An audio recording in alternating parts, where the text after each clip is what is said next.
Assalamualaikum warahmatullahi wabarakatuh.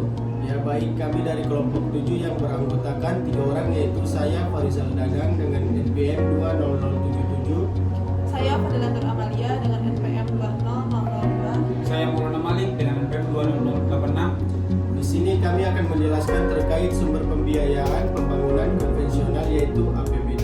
Secara pengertian, sumber pembiayaan konvensional adalah sumber dana yang berasal dari pendapatan sebuah negara atau daerah, yang salah satunya yaitu anggaran pendapatan belanja desa atau APBDes. APBDes merupakan rencana tahunan desa yang dituangkan dalam bentuk angka-angka yang mencerminkan berbagai kegiatan penyelenggaraan pemerintahan dan pelaksanaan pembangunan desa. Adapun konsep dasarnya yaitu APBDes terdiri atas pendapatan desa, belanja desa, dan pembiayaan. APBDes pada dasarnya disusun untuk memenuhi kebutuhan pembiayaan pembangunan dengan mengenali secara mendalam sumber-sumber dana dan pengeluaran atau belanja rutin pembangunan desa.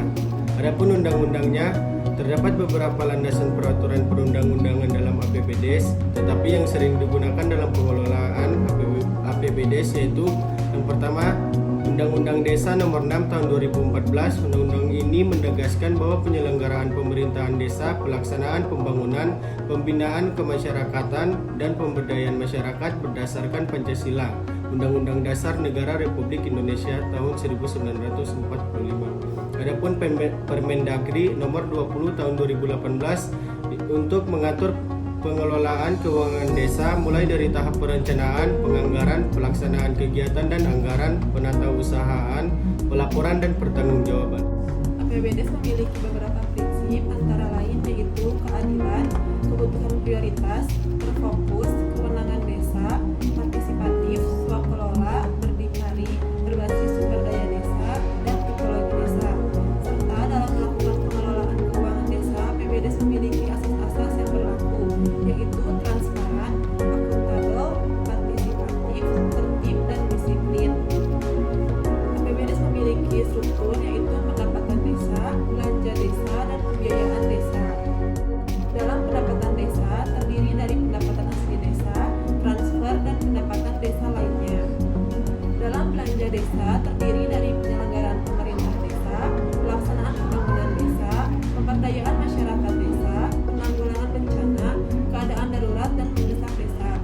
Dalam pembiayaan desa terdiri dari penerimaan pembiayaan dan pengeluaran pembiayaan.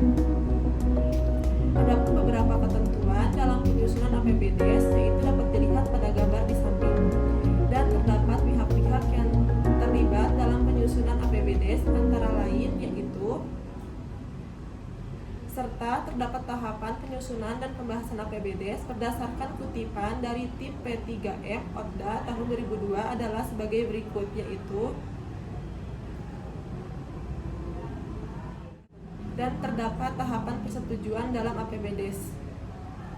Adapun permasalahan yang sering muncul di dalam APBDes yaitu keterbatasan kapasitas SDM, pemerintah desa dalam pengelolaan keuangan desa, kemudian prosedur dan proses penyusunan pertanggungjawaban masih dianggap rumit, kemudian ada beberapa kepala desa yang masih kurang bertanggung jawab terhadap pelaksanaan pengelolaan keuangan desa, kemudian keterbatasan anggaran pembinaan, pengawasan, monitoring, dan evaluasi pengelolaan keuangan desa.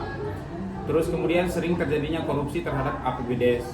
Untuk studi kasusnya yaitu salah satu terkait dengan kasus korupsi pada tanggal 17 November tahun 2022 dikutip dari kompas.com, yaitu merugikan negara sebanyak 1,1 miliar.